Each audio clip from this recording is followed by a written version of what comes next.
Hi there, welcome back to the Dylan Rounds case. Welcome if you're currently here in the live premiere. Today I want to present to you as an analysis summary of the latest of what Candice Cooley has had to say alongside Profiling Evil YouTube channel about the Dylan Rounds case. Candice Cooley being the mother of Dylan Rounds. Some points were mentioned, maybe a few bits and bobs of, misinformation, mistakes made, not directly from Candice Cooley though. I'm going to be addressing it from my point of view today because I saw the original video. Some of us did too, but a couple in between may not want to because they may find it boring or they don't want to hear certain voices. But you can all gather here and I'll present it to you. There were some key photos and footage shared within Profiling Evil's video, but unfortunately they were a little bit restrictive and I will explain later on. So besides that today, got some bullet points, key points made, maybe of your interest. I do advise you to stick around, whether you're watching now or on catch up. I do advise you to stick from start to finish of this video to truly understand what's being talked about as well. I can look back at some comments, maybe from Profiling Evil's channel. The odd strange comments, maybe some familiar names may pop up within the community, you never know. We'll try and glide through them. There was one person spamming or leaving multiple comments about different things and also highlighting that Dylan committed suicide. Yeah, it's one of those things, right? Maybe one of those people. But we can look at the comments, see if anything of interest shows up. And I can also respond back to the odd comment on one of my last videos I did, somewhat in relation to the Dylan Rounds case to do with Chase Venstra and that Bale, the eye-watering son. The odd whiny character showed up with the entitlement and mentality of, I'm number one, we gatekeep all the information. No, you don't, that's complete bullshit, right? Other people out and about do reach out to me and it's accredited and appreciated. So more about that later. As said, you want to hear about it all, be sure to stick around. If you are currently here in the live premiere though, feel free to share your thoughts, opinions, reactions in the live chat box right hand side of the screen. Let me know what you think, whether you agree with it or not, your thoughts about the recent update by Candice Cooley Profiling Evil. Is it underwhelming or reasonable? Great, let me know. And everyone else in general, you got questions or you want to elaborate, leave comments down below under this video. It will help with engagement and spread awareness of the Dylan Rounds case. And also, it might open up new discussions, which is a positive. Down below in the pinned comment by me, you'll find some additional links if you wish to check them out, if you want to support the channel in alternative ways. And if you want to catch up on recent videos you missed out on, top right corner of the screen where you see the I symbol, click on that, you'll be redirected to some additional videos. Feel free to watch them in your own time. So, with that all being said and done, order of today, we're going to summarise and analyse this recent news and talk by Candice Cooley Profiling Evil, bullet pointed. Then we can transition on to the comments from that channel. And then we can transition on to the comments from my video in recent time. So don't go anywhere, it's time to begin. So, what was my initial thoughts? My, original feeling of this Profiling Evil video? Well, I noticed it wasn't a live stream, it was a live premiere. So it was a standard video, but published publicly at a specific time so everyone could watch and gather. Kind of like if you was going to the cinemas for, a live premiere of a show being aired, a movie for the first time ever. Kind of like what I do on my channel, so people will understand that. What I was expecting though, and it didn't happen, which is disappointing. I thought the next follow-up of where Candice Cooley appearing on Profiling Evil's channel would be in relation to answering the questions from the very first live stream interview that they did a couple of weeks ago. I can't remember how long ago it was, but I'm sure it was a couple of weeks. The guy who does Profiling Evil worded it as just a few days ago, and that seems, a bit short. I'm sure it was longer than that, but then again, it depends when he recorded that video. He could have recorded that video relevant near to the time closer of when the first live stream was done. That would make more sense. So kind of pre-recorded, but back then. But my original point stands that when it came to this second video, it was more about kind of advertising what's coming up, right? The Dr. Phil show episode, footage as well being applied. One of the reasons as to why Profiling Evil, whoever his name is, ended up going down to Lucerne to like explore the area, going to Dylan's farm and Grainshed property to fly the drone over to get footage, photos and all of that for Dr. Phil, for Candice Cooley. Permission was asked and it was granted. Was there anything of a stark contrast to what we've seen in the past? Well, I don't know, to be honest. I can't remember. Nothing groundbreaking. No, not much has changed. The backhoe is still at the Grainshed property. The only thing of interest was going inside of that motorhome, which, if I'm correct in saying, was Ed Harshberger's, or Ed Harshbarger, however you want to say it, which was then passed down, not literally to Brenner, but Brenner had the opportunity to live within it up to a point. And that's at the Grainshed property. Feel free to correct me if there's any mistakes there, but I'm just relaying from how the story's been told in the past from the community, that's all. There was footage inside of that motorhome, and the guy Profiling Evil was kind of hinting at this is where Brenner lived and only lived, not in the other trailer as what we've seen on the maps. So there's that to take in perspective. Both were lived in, just at different points, and I think that'll be cleared up later in this video, okay?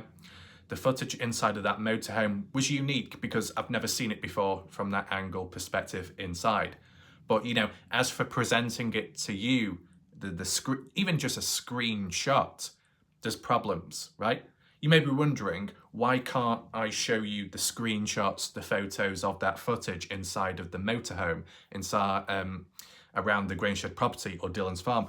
The reason why I can't share it with you is because it's copyrighted material and it's branded. And I don't want to get involved in any of that messy stuff. You know how YouTube can be, and you know how certain creators can be. They get very picky and can get a little bit nasty at times, you never know.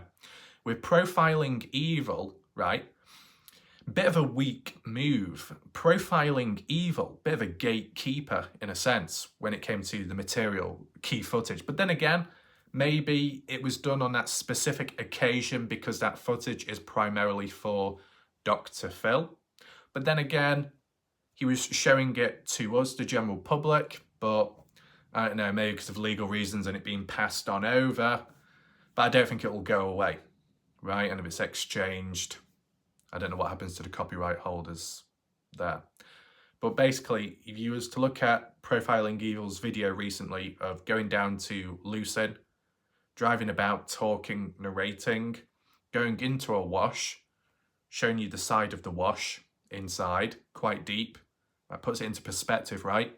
The sides of the walls where someone could be buried into, etc., as it was hinted in the past with a theory in the case.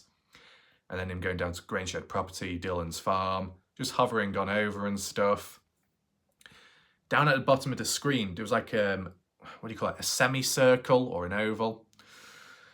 And I think it said Profiling Evil, kind of branded.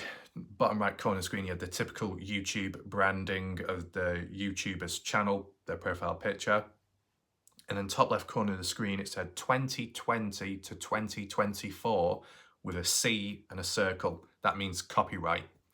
So what, copyrighted material from 2020 onwards to 2024?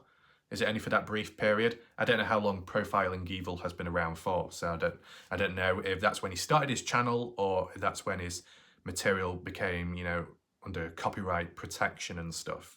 Maybe. But as I said, you could get a screenshot of it, you could use it in a video, and if it's got all those overlays on, that could get you done for copyright. I don't know how nasty people can be. I don't want to run that risk. And in addition, you can crop it, you can cut it out, but then it just feels dodgy because I don't even think that's good enough. I remember in the past when just doing some simple little, you know, light-hearted, very simple edit, unrelated to anything, completely different things, sport-related, and cropped it, cut it, edited it, really transformed it, still got punished, okay? Still copyright. it's not worth running the risk there, right? So it's like, F it. All I can do is describe it to you visually. So inside of that motorhome, which was mainly the point of interest because everything else, not much had changed, right? Maybe roads not as visible, dirt roads, vegetation growing over it mainly. No footage inside of the grain shed, kind of unfortunate. But inside of the motorhome, there was some trousers on a bed. There was like some sticker or two on the side of a cupboard. One had like a love heart, and then in the middle of it, I wasn't sure if it was a dog or a different animal. Don't know if it was a person though. It wasn't quite clear to see. And then there was another sticker next to it in pink text. I don't know if that said like garage, motor, something, garage. It was hard to read because he was moving about quick. There was like some bandages on the side, but not used. Some papers or documents on a bed. Don't know what that was about, but he didn't touch it, the guy profiling evil. And that was basically it. So I don't know how much of interest it is. I mean, with the case dragging on so long, would you expect to find anything in those places now? And especially if searches have been done over time. I guess the only key point of view to highlight that's different this time round compared to, let's say, would you say 2022 going into 2023? It would be that in 2024, right now, wintertime or not, if you apply it more so to winter, the beginning of winter, and still applying it right now, you look at the, you look at the snow, you see it in the mountains, you see it in his footage, profiling evil and the drones. But as for the ground level, you just don't see snow. Now that was already backed up by one of the Montello locals. It might have been backed up by Weezer, I believe. And then talking to, was it Christopher Lloyd, about how the weather is between place to place. And from what the Weezer said, winter time isn't as bad, nowhere near as bad as it was last time, which is true, right? The last time I remember seeing it, you could call it the first time, right? Because Dylan went missing in May. So the next time winter would come would be towards the end of the year, going into the new year, 2023, right? So the first winter since Dylan Brown's been missing was worse than the second winter. The first winter, searches were called off, had to come to a halt because the weather was that bad, bleak, people getting stuck out there, lots of snow, deep snow. You saw it originally with Lance and Kimber where they were living. It was quite rough getting stuck. You saw it with Scott Natal, stranded or so, weren't able to meet up with either Ty Corbin or Alan Les Natal in the mountain area in Montello, Bald Eagle Mountain. Messy time, quite rough, but it's not in comparison to how it is nowadays, nowhere near as bad. I mean, you still get in the mountains, of course, but lower ground, it's possible to search and keep on doing that. So if family members or private groups are out there here and there, they would be able to. First time round, first winter, that wasn't possible. So that's the only noticeable thing that, I came across and saw in the footage. Besides that, not much else. There could be some sneak preview stuff. There could be future things which would show up on the Dr. Phil episode. I guess all I can say is be on the lookout for that, right? Which involves Candice Cooley. I don't know how much use or practicality it will have, but time will tell, of course. Now, let's get into the bullet points of just what was mentioned by either Profiling Evil or Candice Cooley. The odd point may shock you, maybe, but what was mentioned first of all by Candice Cooley, confident Brenner has answers. So this is something what Profiling Evil said himself when he was in his vehicle, or maybe it was at the very start of his video when he was sat down, and he said that on behalf of what Candice Cooley supposedly said, Candice Cooley is confident that Brenner has the answers to where Dylan is buried at. And, to be fair, if people truly believe that Brenner is the one guilty, is the murderer, and that there is evidence to prove he is the murderer, then realistically he should know where he's put Dylan, right? Unless he got somebody else to dispose of Dylan without him knowing where it was. But I'm sure there would have been details exchanged there to say, right, I want you to go over that way or over this way. And then the person would have reported back saying, right, he's over there. All I would say though, health issues or not, that's been back and forth, but in the background it's been reinforced that Brenner is healthy and there's no problems there, so there's no ticking time, right, in that sense. But I'm just thinking that, is there a possibility that just with time you forget things? We're not talking about memory loss, we're not talking about dementia or anything like that. I'm just talking about simple memory loss. If it's not important to you, or it's hard to remember the specific details, is it possible that Brenner would forget the key spot where he supposedly buried Dylan Rounds? Possibly. Does anyone think like that? Maybe we could do a poll or something somewhere. I mean, let's say really early on, if Brenner opened up and said, I'll tell you where Dylan's buried at, how would it go? Would Brenner say, here's the coordinates? I don't think Brenner would be able to provide coordinates that precise.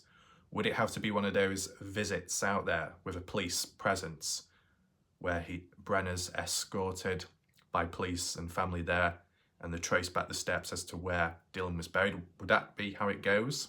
Probably. But as time goes on, the chances of that happening, besides Brenner wanting to open up or not, if he's willing to, I don't know, I just think that Brenner could forget with time. That's what I think. Let me know your thoughts down below if you agree or not. The next thing that was mentioned about the preliminary hearing, pending, still waiting for that. But Candice Cooley jumped on later in the show of, well, it wasn't really a show, it was pre-recorded video, mashed up together from some recorded footage of Profiling Evil to some of his footage when he previously went out there searching about Lucy, and then some other interview conducted at some point, don't know when exactly, which was included all in one big video. Well, it wasn't really big, it was 35 minutes or so, but it was all pieced together like that. So that's why it wasn't a live stream, okay? But mentioned about the preliminary hearing, Candice Cooley saying 14th, 15th and 16th in 2024 onwards. Was it May or something? But, you know, we've heard that stuff before, nothing groundbreaking there. Though Candice Cooley was very confident and certain that it would happen and there wouldn't be delays, and there is momentum. But then fast forward, what, like a few months on, when Candice Cooley started talking about it again, she said, you know what, there could be doubts, there could be delays, you never know. That might have been mentioned more so on a Facebook post or a response comment. Weird. Go from confident to uncertain. So things could still hang in the balance of you never know what will happen next, and it could be bad, right? So just a few little bullet points there when introducing the video of Profiling Evils. As I said, talking about drone land footage for Candice Cooley that will be appearing on Dr. Phil in a few weeks. I thought it was supposed to be this week, as Candice Cooley said, but maybe they got the dates mixed up. Let me know if any of you will be watching the episode of Dr. Phil with Candice Cooley. What was it going to be about, really? I think it was more about the justice system and the legal things like that. I'm sure there'll be references to Dylan Rounds, but I don't know if any groundbreaking news will be revealed to, you know, public audience. I don't know if it's live TV or not, or it's like a pre-recorded in a show with an audience, maybe. Would it be on normal TV? I'm not talking about UK, obviously UK won't, but will it be on normal TV in America, or will it be on some kind of streaming service? I'm sure people will have the answers there. And just in general, just let me know. Are you going to watch it? Are you anticipating much? Do you think it will be of much use? You know, after all that's been said already, what more can be said? What more will happen? Is it just simply going on some kind of like, what do you call it? Some popular channel, popular show with a popular host, just to get the name out there about Dylan to spread more awareness, and that's it? Maybe. Will it lead to much change? I don't know. But time will tell, of course. So besides that, there was one line or quote by Profiling Evil which was incorrect, and we need to address that as we go along. So after those few bullet points, when it cut to profiling evil on a previous visit down to Lucin, as he's driving and he's also narrating, talking, he said, oh, driving down to Dylan's property where he was murdered. But I think the way it was worded possibly was including the Grainshed property. I think early on at the start of the video, he said, going down to the property of Dylan's, his farm, and the grain shed where the murders took place, the murder of Dylan. So that was correct, supposedly, as the story's been told. But then in his maybe earlier footage when he was heading down there, he kind of like made the mistake of saying Dylan's property and kind of referencing the grain shed in the same sentence incorrectly. Probably just a simple mistake, right? Just to reconfirm, in case anyone is confused, Dylan had his, farm, his little land, pivot and stuff, 50-50 when paying for it with his grandfather, Larry Rounds. But as for the grain shed property, Dylan did not own that, though, at times he had permission to use, the shed. We wanted to park maybe, let's say, the grain truck in there for protection against the weather. So there was some neutral agreements there. As for Brenner, the whole squatting part, well, the family says squats, the news channels, news broadcasts say he was squatting, but the people online and some of those out there like Corey say he wasn't technically squatting, he was allowed there under some agreements in the background through the likes of Kurt Wadsworth. So that never really changed from the people on the inside of the case, the family, the news, the police always referred to Brenner as a squatter, and that hasn't changed since. Kind of like a minor detail at this point, right? But it's still back and forth there. The one thing that Profiling Evil did mention was he feels, besides there's going to be answers at some point, so it's going to change, he feels that at some point a person out there on ATV walking about, maybe with a dog, will end up finding Dylan or a bone belonging to Dylan. That's just his opinion, that's how he feels. The chances of that happening, probably very slim. If it's taken this long to try and find Dylan and it's been unsuccessful, what makes you think you're just suddenly going to stumble across the remains? It can happen. It has happened. But will it happen again this time round with Dylan specifically? Maybe not. Because it is presumed that Dylan is buried somewhere, preferably kind of underground, because you look at surface level all around, as flat and as vast as it is, they've not found any other bodies flat down on the ground or face up. Besides that other random person, not really within the area, more, was it southeast? When Heavy D did a flyby over and came across that person. Unrelated to the case, supposedly. Didn't really hear much about that after. But, you're going to see someone flat out on the ground in the open, and early on, you're gonna see him. And if that was Dylan, you would have seen Dylan, but not the case. So Dylan probably buried. And whilst it takes time in general just to cover land on foot or in a vehicle, the vastness of it on surface level, you got to do it all over again, I guess, when you transition on to possibly being buried under that ground somewhere, scanning it, digging bits up. Can be time consuming and maybe a bit physically, mentally draining as well when results don't turn up. And obviously, not really been too many results, but it depends what that evidence is in the background, right? Supposedly 1 to 2 pieces of key DNA evidence, let's call it, 2 verified alerts by dogs over time within 2023. Could one thing link to another?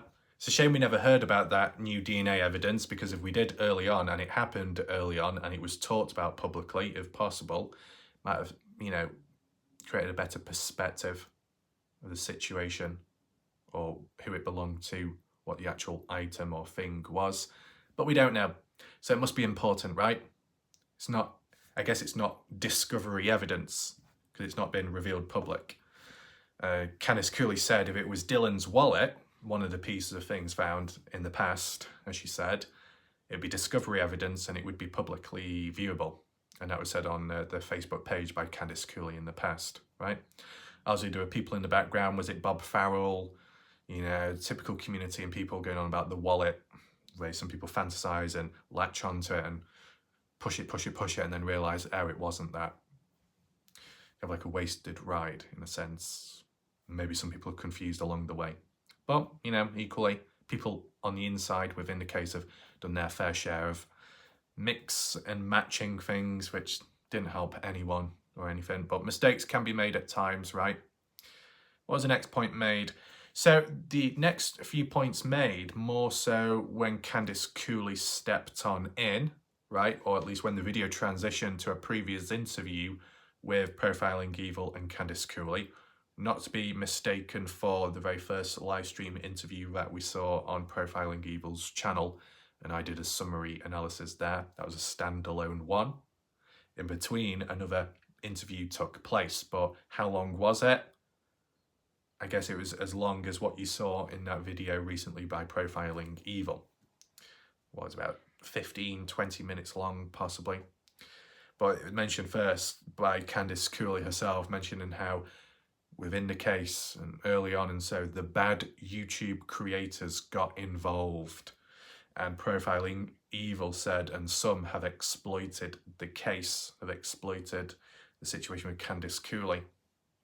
No names were mentioned, but I'm sure people can think of certain creators or people out there in the YouTube true crime community that may have exploited or in alternative ways were bad creators, caused bad trouble within the case community, possibly.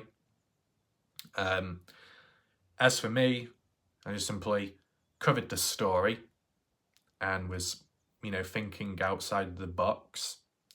Some comparisons made, some analysis of theories and other people's, and coming to a conclusion.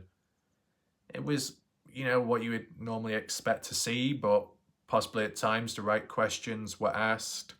I thought maybe I went a bit deeper than what some would go. And that's really it, not too much to it, but, you know, in the absence of the real truth or any more progress, news updates in between, breaking news, it did fill the void of silence. And wherever that silence may be, it should be filled, right, to keep the case alive. And that's why I did. Unrelated, but it follows the same theme in a sense. Recently, it might have been on an older video, but I saw a recent comment by a default channel in the Kenny Veach case and community that when I responded back to another comment which was hyping up Aqua Chigga. Does anyone know Aqua Chigga with a C? Well, basically, talking about them, oh, great, doing all this and that, hiking out there. Okay, well, not many, but other hikers have done that, right? They should be acknowledged too, but they're not, because the smaller channels, already a hierarchy, biased individual, promoting Aqua Chigga as the be-all and end-all of the Kenny Veach case. That's a load of bollocks, that. So I just simply replied back saying, well, just remember that I did cover 300 plus videos, about 350 plus videos now on the Kenny Veach case, right? You probably wouldn't be here if it wasn't for all my videos, right? I didn't say that part, you wouldn't be here if it wasn't for my videos, but that's what was going through my mind. I was just simply stating the facts, that was all, that I've covered a lot more videos than other people have, that's a fact. And some other jumped up person responded back to me saying, that's nothing, or Aqua Chigga is the one, or more relevant than you. And I'm thinking, you delusional idiot, right? You got zero contribution yourself. You praise and bow down to Aqua Chigga, who's what, done a few hikes out there. Okay, missed the M cave, walked right past it. Not exactly great, is it? Observational skills there. Aqua Chigga had the opportunity to do research on the case, but failed to do so, and failed to, you know, look at some of the findings from other hikers. Pathetic, truly pathetic. And the people that supported him, but didn't support or acknowledge the originals and the other hikers, smaller channels, not as popular, but put in equally the same amount of hard work as Aqua Chigga did, if not more, besides my coverage, For people not to acknowledge any of that, fucking idiots. Fucking idiots, okay? Simple as, non-negotiable, prats, outsiders, delusional idiots, carrots, melons, right? Shove them in the ground, grow a little bit, and develop your mindset, because you've got a lot of work to do. I'm going to get into the odd other prat later on in this video, so don't go anywhere. Now, returning back to the Dylan Rounds case and coverage right now. The true crime community. I mean, yeah, the Dylan Rounds case is within the true crime community, but for me, it doesn't feel like it is a part of the true crime community, even though it's a criminal case. Maybe it's just because it's not been covered as much as others like Idaho 4, right? I think Idaho 4 has kind of like overshadowed everything else within the true crime community. A lot of people talking about it and covering it and going over and over and over. And then the other cases get either forgotten about or drowned out by the other noise. So that's unfortunate there. But yeah, besides that, do I think that the true crime community has caused a lot of harm in the Dylan Rounds case? No. The true crime community in general hasn't really caused harm or too much harm to the case. It's more so a cell group branching from the true crime community known as the YouTube streets. Yep, cringe line. Those sort of people, as we know. What have they done since? Well, they're still stuck in an endless cycle. Nothing's changed from the last analysis I've done. They're all stuck in an endless cycle. The only other thing that I would throw in there, and it's a little bit random, but I might as well do it now because as a standalone video, no one's going to give a damn about, so I might as well mention it right now. But if you're going to involve yourself in a community or something online where you could be scrutinized, criticized, attacked, or someone close to you could be attacked, it's probably not the best thing to do by putting yourself out there all over the place, uploading photos all over the place, you know, interacting a lot online, where if people have a problem with you, they could do the research and find dirt on you, or find stuff to insult you on, or find material or photos of loved ones that you know of that could get brought up and dragged into the mess. It's like, if you're going to get involved in trouble, just kind of like read the fine print in the contract. Not literally, but you get what I'm saying. Like, when I did the Kenny Veach case, there was some trouble here and there. And, you know, was it to be anticipated? No. But the continuation of it, people were saying, don't cover it. It's only going to keep happening if you keep referencing it. But for a certain length of time, I had to cover it to document as evidence in case it was needed, right? But then down the line, when it did start getting a bit silly and ridiculous, I did stop and it did die out with time, right? So I wasn't doing myself any favors. I wasn't helping myself past a certain point, right? So when people get involved in a rough and rugged community, or they see the slightest, you know, or feel the slightest sense of, okay, we've got some trouble here, we've got some drama or conflict, or they simply see it happen to somebody else, maybe at that point you should be a bit wary and cautious. You know, you should be able to feel comfortable and do whatever you want online, or, you know, go to different places where you want, but just a level of cautiousness and being alert and aware that it could backfire, there could be backlash on you too, right? I mean, if some people have had photos of children reshared or reposted elsewhere, that's going below the belt, that's crossing the line, whatever you want to call it, bad. But realistically, you could revert back to the whole, you know, reality of online. Should you really be uploading public photos of your children online where anyone can see them, where anyone can do anything to those photos? You use your imagination as to how dark people could get and how creepy they could get and what they could do and how they could react to photos of a certain age, maybe of a certain gender. Wild things, dark stuff can happen, right?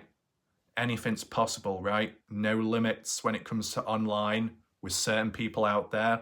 And I guess with the true crime or the YouTube streets community at places, no holds barred. So you got to be cautious, right?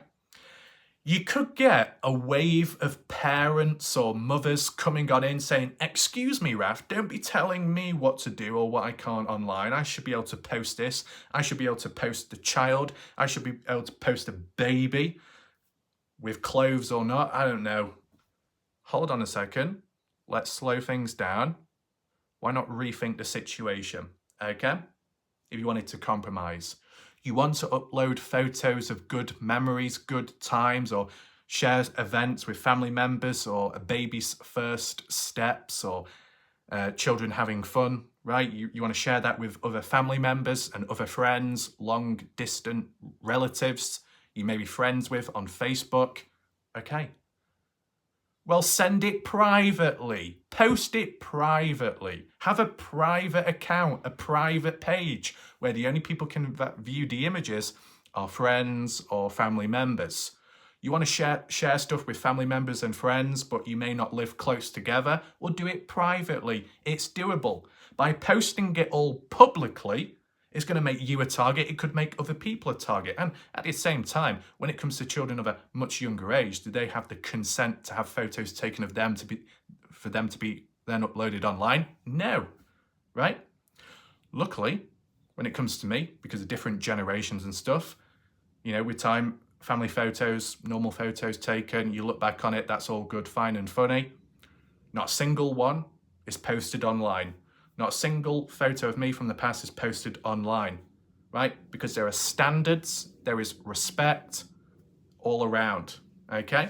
But generations of today, okay? It can still apply to older people as well, but you know, younger people now, they post everything online. They post photos online of themselves, of somebody else, of their children, not always with, you know, consent.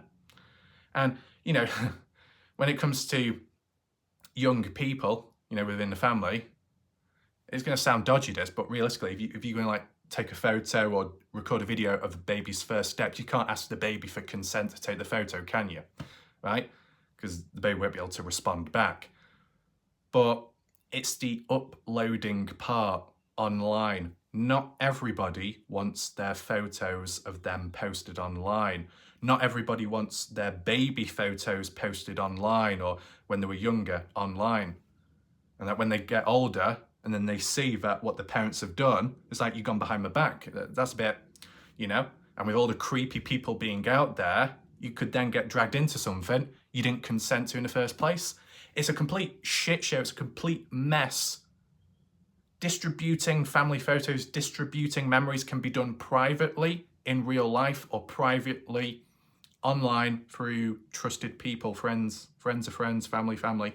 It's very simple, but people don't do that. So they run the mistake, they run the risk of things backfiring on them, where they get hurt or loved ones get hurt, get dragged in. The no limit people in the background come on in and find those photos, go on the Facebook pages and search and dig and retrieve. Now, the exception of if somebody posed as a friend or an impersonation account to gain trust to somebody to then become friends with them on Facebook so then they can view their private account and then get the photos that way. Yeah, that is unfair, that isn't right, that is deceiving and it's bad. But besides that, a lot of people out there willy-nilly throwing photos all over the place. You're only making yourself a target. You're making other people around you a target. It's not worth it, okay? I mean, I don't go about throwing photos all over the place, do I? No. And even if it's the odd like update of like simple muscle update, could that backfire on me? Could someone come across that photo and say, oh, I'm gonna leak your nipples? Go on, do it. You know? What's gonna happen? Not much. It is what it is. It's public already. I know what to expect. It's like my back. Okay, when people in the past criticised my back, insulted my back, when salty pancakes got turned on by my back and thought it was the map of Lucerne, when Indiana 59 suggested or was cautious as to thinking that I was taking something like steroids to get bigger muscle mass without any proof, right? People like that obsessing, fantasizing, but also being a bit negative about my back, my muscle. I didn't get offended. I didn't get triggered. If I did, I would have been a bit of a hypocrite, because if it was that much of a problem, I simply shouldn't have posted it in the first place publicly, but I did. So, you know, I can't demand for just all positivity. If negativity comes with it, that's fine. That's what I signed up to, in a sense. The moment you post a photo publicly, you got to be consciously aware that it could go right, it could go wrong. If you want to eliminate the wrong and the negative, well then post it privately then, or send it to only a few people then, right? There are ways around it. You don't have to feel controlled online. You don't have to feel trapped, right? But if you are going to go public and put yourself out there, you got to be kind of aware of the backlash and the consequences.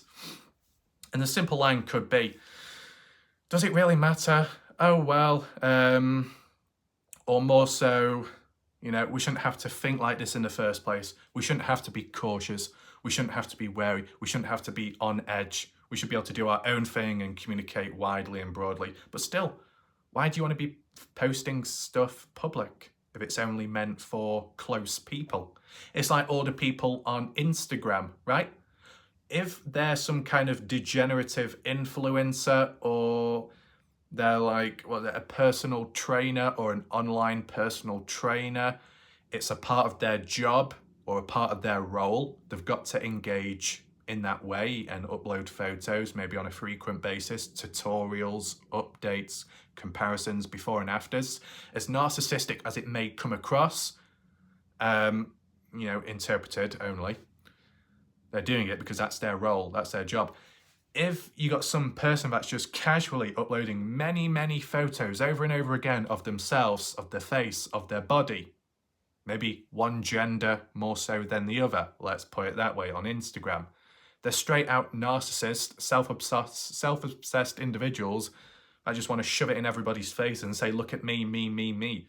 You know, if you're doing it for yourself, well, you know, why do you have to do it in such high quantity, right? High quantity would mean it's on a frequent basis, which could match a role or job you have, because that's on a frequent basis, but casually it just seems a bit overkill, over the top. And if it was to be specifically shared with mainly friends and followers, well, private, because, you know, people who follow you then can see your post. If you're not a follower of someone and they have their account private, then you can't see their pictures. So there's ways about it. And obviously people don't do that, so then they come across as a narcissist. It's as simple as that, right? Very realistic. And that's Instagram for you. And yeah, people can, you know, post photos of themselves, of the face, but not on an extreme basis. That's normal. Doing it over and over again seems like you kind of wanting people to see you and look at me. Yeah. Anyway, that can apply to both genders and all age ranges, in case you're wondering. Now, let's return back to the Dylan Rounds case community here. So some people exploiting the case here and there. Some people using the Dylan Rounds case to get a leg up on the YouTube ladder. I think that's one way of putting it, to be honest. Candice Cooley then added on by saying how she or her family ended up getting in sticky, weird situations in the past, and it's never been mentioned before. So anybody watching right now, make sure to listen in and focus. Candice Cooley said on Profiling Evil's interview that people have parked across her driveway of her property taking photos of herself. People have ended up visiting, strangers parking up, taking photos of Candice Cooley on a driveway like that. And the people that have been taking photos of Candice Cooley have been paid $100. Now, I've never heard that before. It's never been talked about before until now. It's quite shocking. It sounds bad, but to be honest, people within the Dylan Rounds community, true crime, YouTube streets community, have said if they've been on the receiving end of either salty pancakes or on the receiving end of Jim Terry or audience members from different communities, some people out there have been stalking somebody else, they've been followed, cars parking up outside people's houses, some odd behaviour going on, and I guess Candice Cooley has experienced it herself and her family. Now, why? Why exactly? Why were photos taken, and why were those people paid $100? Who were they paid by? And what were those photos used for? No answers there. I've not seen any of those type of photos as example. I've not seen, people post photos, take photos of Candice Cooley, upload them online or in news articles. Most of the photos what we have seen are from public videos on YouTube where she's been interviewed and it's all consent and normal, above board. So I don't know where these other photos have gone. Is it paparazzi used in articles, media, journals? I've not seen any because I've looked at all the articles, not seen any photos like that. So who else would be taking photos of Candice Cooley? Where would they go to and what would they be used for? It seems a little bit odd, right? Was it commanded by someone in the community, an outsider, someone that has a grudge against Candice Cooley? I wonder. Let me know your thoughts down below, possibly. That is kind of weird. And what else? Candice Cooley saying, we hid on our property for over 1 year. So does that explain why Candice Cooley has been laying low? Does that apply to 2022 or 2023? It wasn't exactly clarified, but hiding, there's said since they've got like these fences or privacy nets put up so then people can't pry on the family. And why would it only be Candice Cooley targeted and photos taken of her? Why not just in Rounds? For that reason, it would imply that maybe someone within the Dylan Rounds community themselves, or that they've ordered others to spy on Candice Cooley, to get dirt on her, people that had a grudge against Candice Cooley, people that were trying to expose Candice Cooley for her past and money issues and all of that. It seems like it's driven by an agenda because it's only against Candice Cooley like a witch hunt. So I want to know your thoughts down below. Do you find that odd how strangers have parked across a driveway taking photos and been paid for it? If you can think of anyone responsible, let me know down below. But besides that, Candice Cooley did say in general, a huge part of YouTube can be great for awareness, but we didn't quite get that side within the case. Kind of unfortunate. But you see how it was worded? YouTube, great for awareness. That's kind of indirectly speaking on behalf of me, in a sense, if you used to interpret it. Because I'm not going to use the word Mr. Awareness because that sounds like what Pancakes would say, but I did cover over 440 videos on the case. So it would have kept discussions going, the search bars, the search history. It would have saturated YouTube and people would have come across videos along the way. It helps keep the case alive, just in general. And I made it very clear, outlined it in the past. You get others out there that cover the case and they don't really have a reason for why they're doing what they're doing. Or, if they're interested in the case, but they're questioned by outsiders or questioned by a dark force as to being unsuccessful, so why are they here, what are they doing, what else can you show for what you've done? People don't have an answer. There's many out there that haven't found Dylan, but they've covered or made videos on Dylan, but do they have a motive? They never seem to. But whenever it's come to me, it's been, well, work things out along the way, try and make sense of stuff, debunk things, compare, contrast, see if there's any strange findings in footage, analyse footage, photos, simple as. And just in general, even if things fall through or it feels like there's not much movement, at least it's generating interest in the case and it's keeping discussions active and it's spreading awareness of Dylan Rounds. If everybody went silent, well then it kind of becomes a cold case. But if you keep it active, it stays alive. Very simple. But I've not really heard anybody else say, I covered Dylan Rounds' case to keep it alive. No. Most people don't do that. And the bigger channels definitely don't because they moved on to the next popular thing. So I'm really the only one for that specific reason. As for the likes of Ty Corbin, Earthworm Infotainment, Scott Natal, etc., etc., those people at different points in time, they did their videos, they went out there, they were searching, and their aim, their motive, all the time or at some point, was to locate, find Dylan. That's what their objective and goal was. Pretty clear, pretty obvious. Boots on ground, searching, in hopes of recovering Dylan, dead or alive. Right? Unsuccessful, but that's what their aim was and objective. It was clear. As for the online perspective, that can be done to keep the awareness going or to increase the concentration of certain activity. You could have a smaller channel like Ty Corbin, do a hiking video or come across an interesting finding, but it doesn't receive the recognition it truly deserves because of YouTube, the algorithm. So a bigger channel ends up covering that stuff and providing a link, providing credit, so then more people go over to Ty Corbin's channel, such as in the past. Simple as that. Not everybody is grateful though, as we've seen. But that aside, moving on to a few other interesting points. Miscellaneous, but interesting depending how you look at it. So besides Candice Cooley being hounded by strangers and stalkers, Candice Cooley said, kind of randomly, that she got in a fight with her 22-year-old.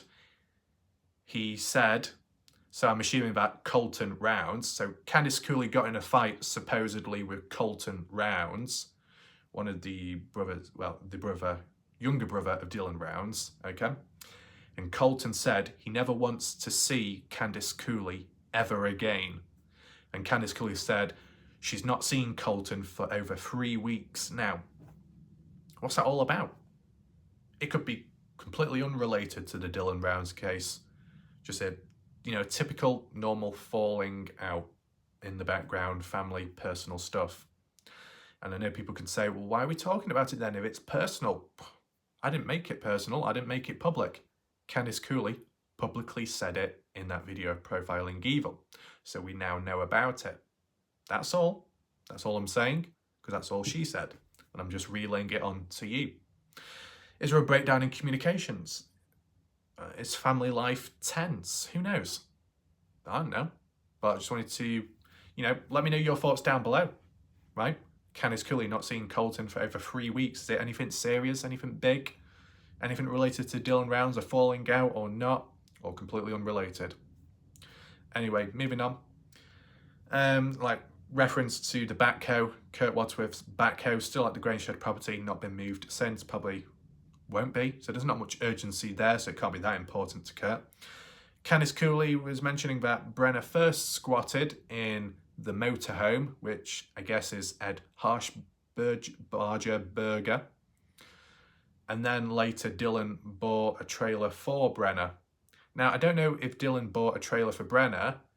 I couldn't quite understand the wording. I couldn't even understand what was being said. It was inaudible. She said something like 5 minutes, and I thought, the fuck?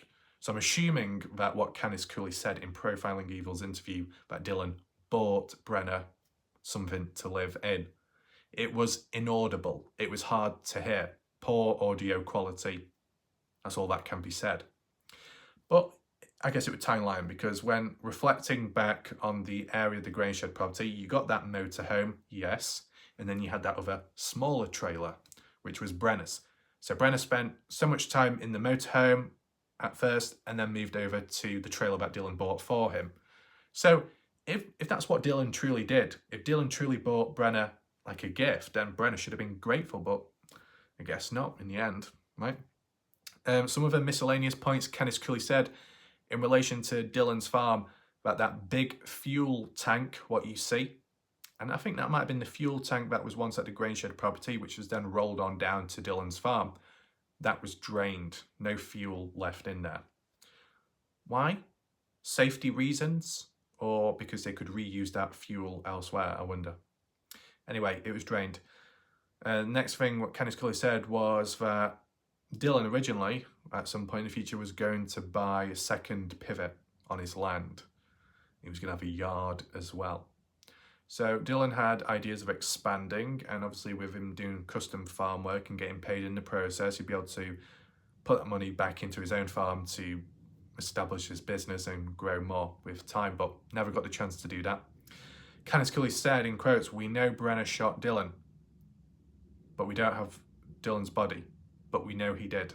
The evidence shows it." That's what Candice Cooley said recently.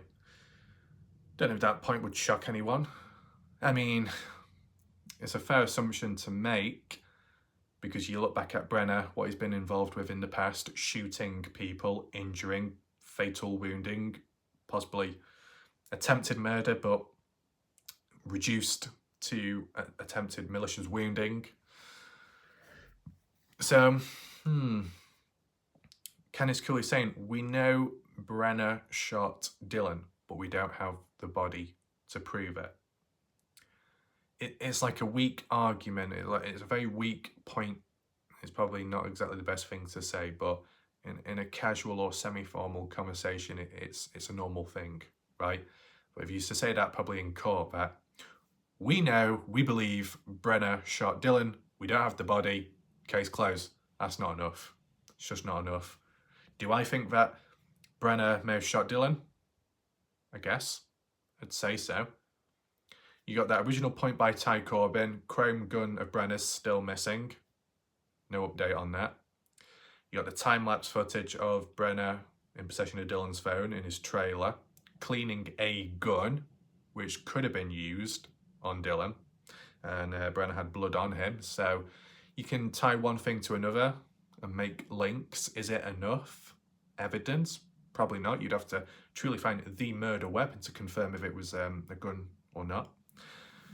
Though, if Candice Cooley is confident, and the family as well are confident that Brenner shot Dylan, and then she says, we don't have the body of Dylan to prove that, so the autopsy, we don't have any of that, but the evidence shows.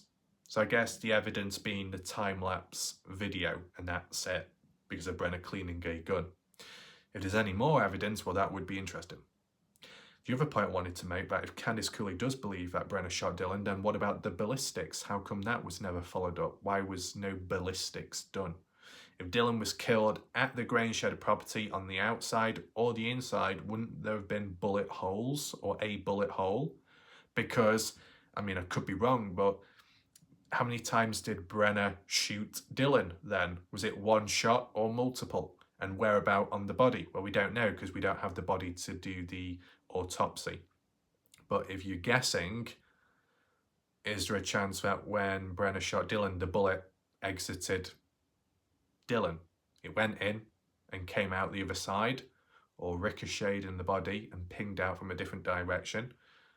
Where did that bullet end up going? Where was the bullet casing? Would it have left a mark, a graze, a hole in the shed, the wall, the roof, right? You know, I've done an analysis myself of the place, and there were some big holes, likely not bullet holes. There were some smaller holes, but they were uniformed as if it was kind of like natural wear and tear. So it was hard to tell what was a true bullet hole and what wasn't. But was any ballistics, any report done there? Doesn't seem to be the case. So that's a big opportunity wasted, if I'll be honest with you. Anything else mentioned? Not really. The only last point mentioned by Candice Cooley was still believed to this day that Brenner snapped, and the evidence points to that, supposedly, and the past crimes of Brenner has been down to snapping, losing control on the spot. That on this occasion, Brenner was mad that Dylan, closed or, well, simply opened the gate. Brenner didn't like the fact that Dylan opened the gate. Just that. What about closing it? Failing to or not? Well, that wasn't mentioned in the interview there, but that's what Candice Cooley was saying. And then she said something about parking the shed. I think what she meant to say was parking grain truck in shed, and that's what annoyed Brenner. Do I think that's enough to trigger Brenner? I don't know Brenner personally, so you never know.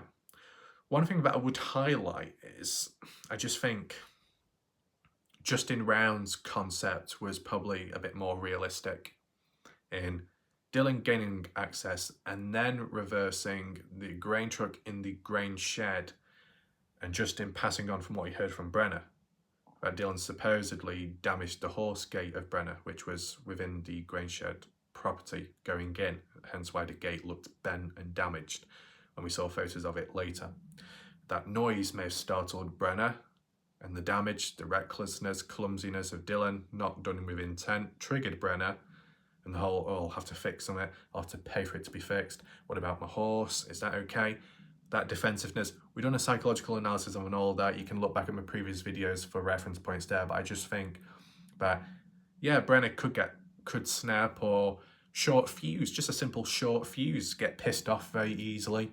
Final straw, if Brenner's already a bit moody or half drunk, hangover, not in the best of moods, add one with another unexpected return of Dylan, Brenner not supposedly knowing, Dylan attempting to make a call before going on down, probably just to alert Brenner what was happening, Brenner ignoring it or still asleep, you never know if he's lazy.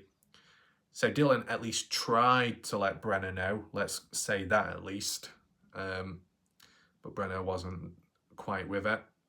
And when Brenner, when the attention was caught and Brenner realised, or startled, half in his sleep, could have gone into defence mode and wondered, is anyone breaking in? Right, if he sees himself as some kind of security guard and he's trying to protect the place for whatever reason, on guard, firearm loaded, did he give Dylan the time to explain or show himself, or did Brenner just outright shoot him immediately without thinking? That bit's a little bit unknown. It is a shame there's no surveillance out there. It would have made things a lot easier. For some people, it would have been hard to watch, of course, but maybe answers would have come out quicker. But we don't have that. So that aside, that was mainly it, okay? Was there really any breaking news? No. Was there any new information or new things that supposedly happened at some point? Yeah. Is it directly related to Dylan's death or where he could be? No. So it could seem underwhelming to you. I mean, I found it interesting about people parking up outside Candice Cooley's house and taking photos of her. A bit random, what's going on there. And the breakdown, the fight with Candice Cooley and the 22-year-old son. Whatever's going on there. 22, how old would Dylan be now? 22 or 23? Yeah. Well, anyway, besides that, not exactly groundbreaking. And profiling evil, just the odd slight mistake made here and there, but not too bad. I don't want to say I'm disappointed because that sounds a bit entitled, but there's no other better word for it at this moment. So it's a shame. It's a shame that this follow-up video, which also included a bit of an interview with Candice Cooley, none of it addressed the questions from the first live stream. That's unfortunate. Because the first time they did that live stream and people were interacting in the chat, there was a lot of questions. And just before they finished the interview and they were leaving, Profiling Evil said to Candice Cooley, oh, we've got all these questions here. I'll pass them on. You can respond to them later. Do a catch-up next time. Never happened. Probably just forgot. But that's a shame because, it could have cleared up some questions. Didn't happen this time round. I mean, that aside, with Doug, no thanks, being on YouTube once again, now known as Just Doug, I wonder if Doug will ever get in touch with Candice Cooley and do an interview again, or have the ties been severed since, I wonder. Because if people didn't know, No Thanks has returned back to YouTube in recent time, but I don't know if he will engage in the Dylan Brown's case or not, or do an interview with Candice Cooley. What I would say is it wouldn't be a bad thing, because when the interviews did take place over there was a lot talked about and people did ask questions and some of them were answered better than elsewhere. So it's all right. You might not agree, but I was able to do some analysis on it and there were some key points that came from it which weren't mentioned anywhere else. So there's strengths there. Is there anything else going on? I got randomly tagged in something. I can refer to that a bit later, but I think what we should just do now briefly, I'm a bit conscious of time. Let's just head on over to Profiling Evil's comment section to see what people had to say about that video recently. Here we are, just do the newest comments. There was over 100, so we might have to go through this pretty quick.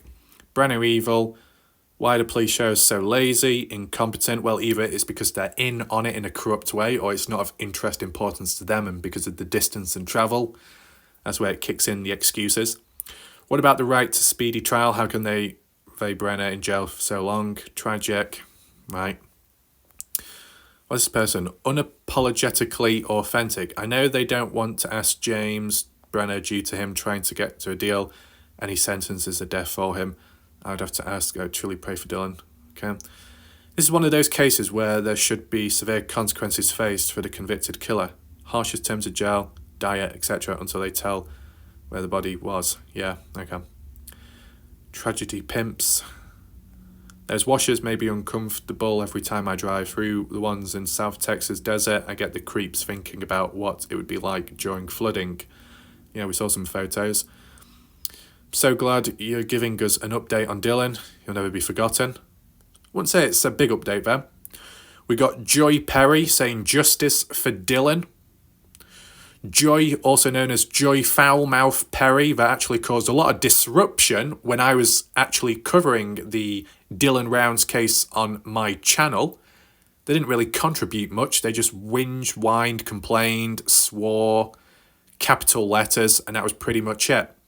So you say justice for Dylan, but you have caused disruption for Dylan in the case. So Joy Perry, you're a hypocrite, okay? You know, especially people that leave comments saying praying for Dylan, praying for it to be solved, praying for an outcome. And there are genuine people out there trying to make sense of it and trying to, you know, solve it or help and assist. But the original people that left those positive comments, they're doing the complete opposite. They're trying to derail the case. It's pathetic. I've seen it all around. I've seen, you know, I've not shown it because it would cause trouble, but like on the Dylan Rounds Facebook page, right? The community. You got people from the YouTube community getting involved on that Facebook page and some of them being all supportive and nicey, and yet they've been opposite elsewhere on YouTube, or they've been supporting others that have caused trouble in the case. I mean, it's like 28 Alice. She was all, caring, nicey, in the name of Dylan Browns or Candice Cooley, right? So you're all nice towards Candice Cooley or certain people out there, but where does 28 Alice operate from, or at least was a hardliner of at some point? Salty Pancakes. Salty Pancakes being known as a disruptor in the case, in the eyes of some, and Candice Cooley and some of those, not exactly, really had anything positive to say about those people. So, I don't know, it's very mixed and matched, isn't it? Anyway, besides that, what's this one? Thank you for the update. In this case, often wondered. Okay, Shannon, pray. Yeah. What's this new member? Really enjoy your content. Praying. Who's this person? I live in Utah. This case is always on my mind. I know how vast the desert can be. Yeah. Right, this is one of the persons. Bless you and many thanks to you, Mike, for keeping Dylan in the spotlight. Right, so Profiling Evil, the guy host is called Mike. Right, what else? I can't begin to wrap my head around this story and I pray for the family. I am a mother whose grandchild moved away from home and I'm terrified that I might get a call someday or worse. Candice, you're in my prayers. So I don't know who this person is. Was it PJ Tyler? Tyler. Right. Brenner was staying in a trailer. Right, Brenner was staying in a trailer that Dylan bought for Brenner. He wasn't staying in the motorhome. The feds took the trailer for evidence. Yeah, okay. Profiling Evil, though, said, not sure that's entirely accurate. My information suggests that Brenner was squatting in the motorhome and finding his personal papers in the drawers. Kind of supports that. Right, so I think Mike has kind of gone against what Candice Cooley said, and Mike was directly interviewing Candice Cooley. Candice Cooley said that initially, at first, Brenner was in the motorhome, but then Dylan bought Brenner a trailer, and that's when Brenner started living in that trailer that was bought by Dylan. So I think there's a bit of confusion here. Not good. We got Gage Chan, I think known as Sleeper Cell. Justice for Dylan Rounds. There we go. Interesting profile picture, that. So, Gage Chan, are you here now? You've made the video. You've shown up. So that's interesting. I said you might see some familiar faces here. We've got a person called here, Roscoe Wood. Oh, they've mentioned me, Warlike Raff, at Warlike Raff. Okay, there we go. So, Roscoe, in case you're wondering why the mention didn't work with me, is because if you're going to do at Warlike Ref, you got to include a full stop at the end, I believe, when it comes to my tag handle, because I've got a full stop. If you're going to mention my username, you have to copy and paste my actual username because I use custom font, custom text. That's why it might be harder to mention me and stuff, okay? But I've seen Roscoe appear on my channel recently, I guess letting me know about this video, so that's good of him. But shout out to Christy for letting me know about this video. What's this? Dear Profiling Evil, thank you so much for what you do. Yeah, 2 years since Dylan disappeared. How many acres in the ranch? Pray the system of justice. Yeah. Pray for update. Sitting in prison, Brenner. Would love to see a map with line of items already found. Phone at pond, pings, GPS data on Brenner. Well, to be honest, OKDK7, if you go on my channel, I've done extensive map analysis with certain things, phone pings, timestamps, and how events played out. So feel free to check that out. Person here called Ellen Kelly. Related to Lance Kelly? I don't know. Pray to find the remains. Yeah. Why has Brenner not had a preliminary hearing yet? It's just because it's been dragged out, delayed so much. LiDAR technology is used. Oh, not the LiDAR again. That was already said a lot, wasn't it? Puzzling. Not really seen any other people here. Motorhome. Surprised they didn't secure the whole motorhome as evidence. Yeah. Maybe because it wasn't as relevant or used at the time of Dylan's death. What's this? Phoenix. Why are people still attacking Dylan's mom when there is proof of that Brenner did it on his phone? Leave her alone. My fear is Brenner placed Dylan either in a wash or on the way to the gas station or in the town where the gas station was. What? Montello? What was the point of that trip? Oh, so is Phoenix calling out Profiling Evil for the trip or Brenner for the trip? I wonder. Thinking about days ago. Person called Susan. Shout out to Candice and Dylan's dad. Also to the awareness. Right. There we go. Born in Brigham City. Okay, quite beautiful. Hurts that Dylan's efforts to be a productive farmer failed so horribly. Other parents will fail to let their children try, lest they end up like Dylan. Yeah. Let's go for each one. Montello, where Dylan often went to a cafe, is located in Elko County, Nevada. Elko County is the 5th largest county in the US. Cafe, you mean Montello Saddle Sore Bar. We got this person called Liz Gaspari Nutrition. Now, this person, I would say, I could be wrong, but a bit of a bullshitter, okay? Bit of a fake person. This person called Liz Gaspari, interacting in the Dylan Rounds case, also interacted in the Kenny Veach case, reached out to me and said, oh yeah, we hired Kenny Veach in the past as a tour guide. The fuck you on about? Same year in Iran. Right, so you can definitely tell that Liz Gaspari is definitely a dodgy person acting in, an idiosyncratic way, okay? This Liz Gaspari appeared in the Kenny Veach case when I was covering it before the Dylan Rounds case happened, okay? And they came out with some random misinformation. So just be on the lookout for that person. They're a bit dodgy. Right, so we got some timestamps here, basically the video, yeah. Prayers, yeah, thanks for the update.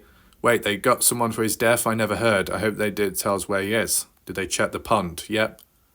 Yes, this person must be kind of new. Prayers. Yeah. True crime. Going to true crime. Different channels, I'm sure, support these unethical content creators. Wait, hold on. Anne says, when I first got into true crime videos, I watched a lot of different channels and I'm sure I supported those unethical content creators. So I wonder who you were watching then. Let me know if there's any names here you've seen before. Thank you so much. Absolutely hate that as a nation we all have ADHD. Yeah. Putting myself into Justin and Kenny's shoes, I imagine that it would be so difficult to let Dylan farm. But the other side of me thinks if there's any possibility whatsoever that Dylan is on his own land, he's not going to be found without people moving around that land and working on that land in a way. Right. Yeah. Okay. Trying to go through it fairly quickly, this, because there was about 100 comments. Cantankerous, but not mentioning about Candice Howard. Yeah, this person, Joe saying one theory is that Brenner raped Dylan and killed him to keep it quiet, but no one knows for sure. What? Who's this person? 5 years ago. I was just thinking about this case the other day. Glad to see an update. Has the full Bridge Guy video ever been released? They did indeed. Right, so this person called Joe is saying that there's a theory that Dylan was raped by Brenner. Right, I've never heard of that shit before, to be honest. I've never heard it before, so I wonder where it came from. I wonder. Have they tried cadaver dogs? Yes. If you know this is possible, we'll just throw them in trash. Praying. Whoa. Oh, Badger Life. Badger Life, you made it in the video. Badger Life says, Warlight Ref has the true facts on this case with over 200 videos. There you go. I can't do the other like thing because I'm not the channel owner, but there we go. Shout out to Badger Life with a new profile picture this time of a dog which looks happy. What else did Badger say? I don't believe there was a body to be found. He had too much stuff available to him to destroy a body. Okay, fair enough. Yeah, so Badger Life there. The Badger Life, who has appeared on my channel, so most people will be familiar with that person, so that's all good. Just for Dylan. Thanks so much for covering Dylan. Show's department. Responsive. What happened to the 30,000? You're talking about the reward money? Because it actually went up to 100,000. Heavy D and his crew matched it to 100,000, so it was 200,000. But the original 100,000 was withdrawn by the family. Okay. 8 months ago. Right, okay. I remember that Dylan's keys, phone and wallet were found in the pond or on his farm. I watched many interviews with Candice and Dylan's dad. And when Brenner was arrested, then I heard nothing for a year. Well, hold on. Dylan's key fob, Dylan's gun supposedly found in his trailer after being taken away originally, Dylan's phone being found in the pond, Dylan's wallet still missing till this day. So, Rebecca, I think you got a little bit mixed up there, but it's okay. Right. I don't know why, but I've been sucked into this case. Guess I just find it tragic that this young man's future was stolen from him. Okay. Patty Lemons. Candice Cooley knows more than what she is saying. 6 people agree. So who's this dodgy account, I wonder, 2 years ago? I wonder where they come from. It's interesting looking at the comments here because it could be anyone from any community out there, good or bad. Justice for Dylan, shout out to all involved. Yeah, we saw that. Praying. Mom has been through a lot. Bless her heart. Disgusting living conditions. Justice for Dylan. Why won't Brenner say where he is? He wants a lighter sentence. Gage Chan says he would have to admit that he killed Dylan. I'm not sure that he's actually confessed. He did it alone. He remains the only suspect. It's been the same since day one.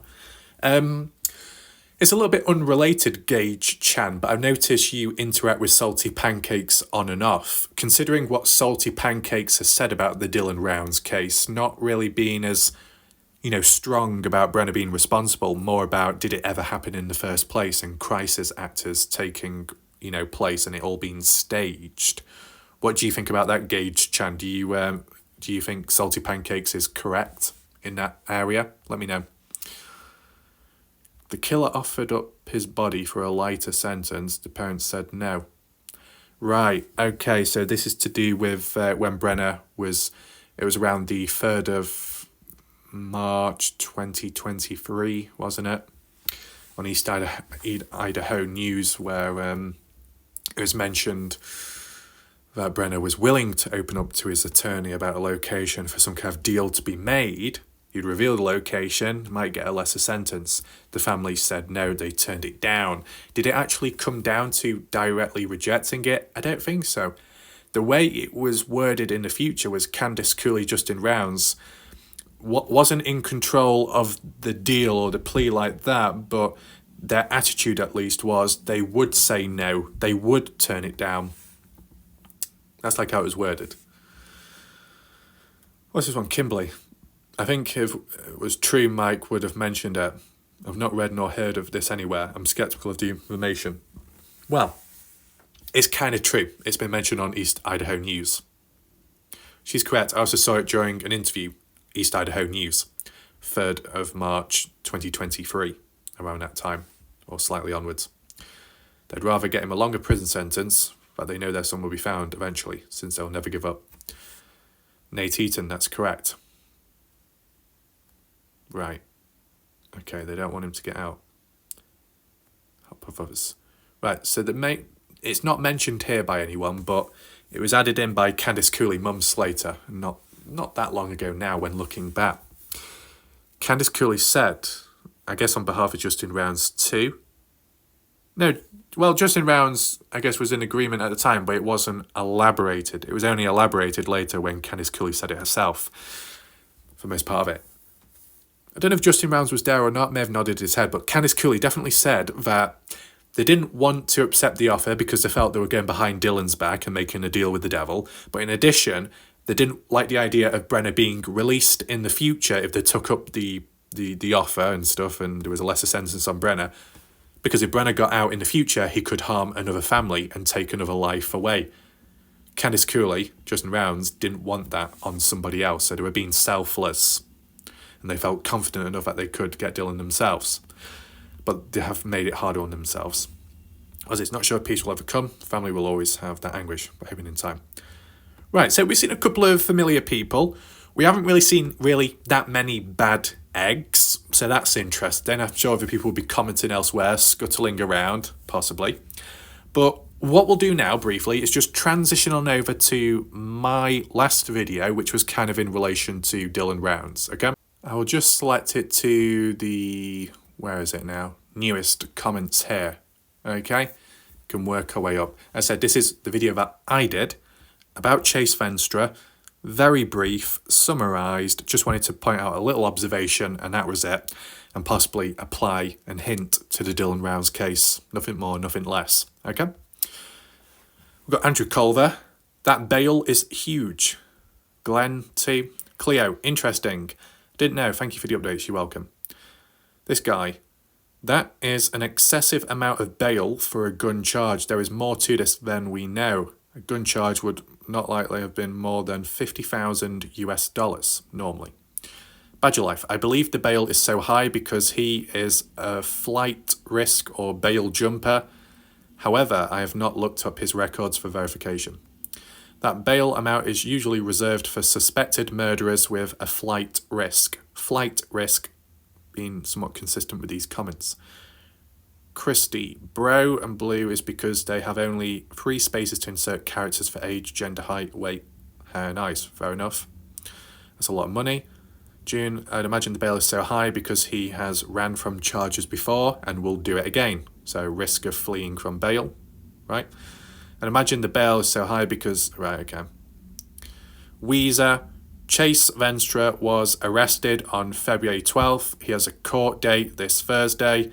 This is for the stolen gun charges in Nevada. Nevada is trying to extradite him.